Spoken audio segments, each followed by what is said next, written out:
Antuanne, look, So, for anybody who's unfamiliar, which again, we got a lot of fans in this chat right now. I'm sure it's because y'all very familiar with Swan, but let me just go ahead and introduce him real quick. We got Gary Antoine Russell, 140 pounder, 28 years young. He's 17-1, 17 KOs.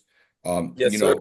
He's coming back on the trail to get his lick back and do a lot more. And I just want to start right there. So, look, Gary, the last time we saw you, you had a tough fight with Puello. I want to say tough. I say tough in the sense that you didn't get the victory, right? We wanted, Thank obviously, Russell fans to see the dub, right? It didn't happen that way. So I got to ask, most importantly, in your last fight, where were you at mentally? Where do you think you were going into that ring?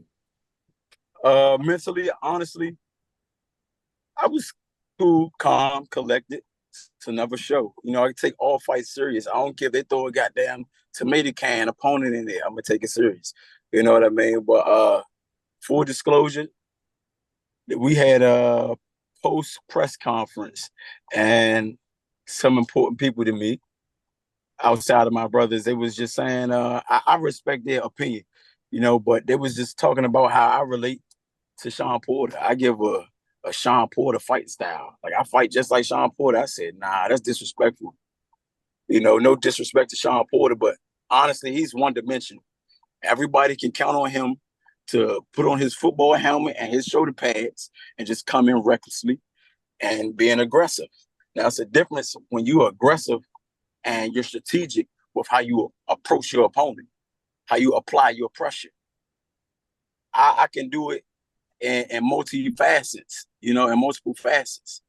So come round five, first of all, from 1 to 5, round 5, I was applying pressure how I normally apply pressure to my opponents, effectively, strategically.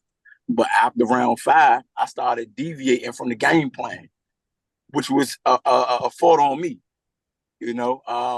But I backed up. I started backpedaling, and I'm just showing them like I can work in the middle, keep the fight in the middle of the ring, and still be attractive to the audience. Like it would still be a good fight. It'd be something that the audience would gravitate to still. Me personally, I felt like I did enough to win, but I made it too competitive. And I look at that as somebody that can get themselves some brownie points if they was to survive with a Mike Tyson. I have 100% knockout ratio. At this point, you didn't do enough to beat me for real, but because you survived, motherfucker, kudos to you. Because you survived, they can kind of like give you some brownie points. That's how I look at it, and that's where my mental was at. I didn't feel like he was outclassing me or nothing like that. He didn't hurt me or none of that. I felt like I made it too competitive to the point where as though the judges can kind of like lean the goddamn board to the side and say, yeah, we can give it to him. He survived. Give him some props. He survived.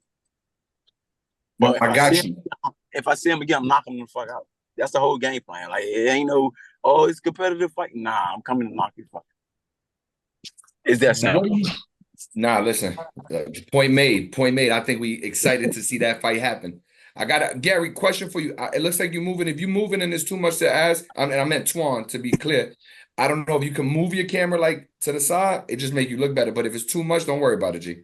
But here's my question for you. What do you think made you fight different in that fight, Twan? Just trying to impress people. Like I said, that I honor their opinion on their input as far as me and a fighting style. Like, don't compare me to somebody that's one dimensional. I'm Uh, not one dimensional. You know what I mean? So a lot of people they see me going into a fight, and I'm just a dominant fighter. I'm always applying pressure and stuff like that. That's honestly because I only take out my arsenal what's necessary for the job to be executed the right way. There's no need to do all this showboating. A lot of times, a pretty win is when you are effective and you're using not too much energy. You're just as effective using less energy, and you're still looking sharp. Sharpness can ring bells and grab attention just as well as this flashy. Oh, I don't wind the punch up and I just hit you with an uppercut, rope a dope you and stuff. You can be sharp and crisp, and it'll have the same effect, that ooh and ah effect. That's what I shoot for. I take out my arsenal, what's necessary to get the job done. I'm not about to do all this showboating just to look pretty for y'all. This ass whooping is going to be devastating enough to be like, ooh, damn, he didn't, whoop that boy ass. That's what I'm shooting for. Got you.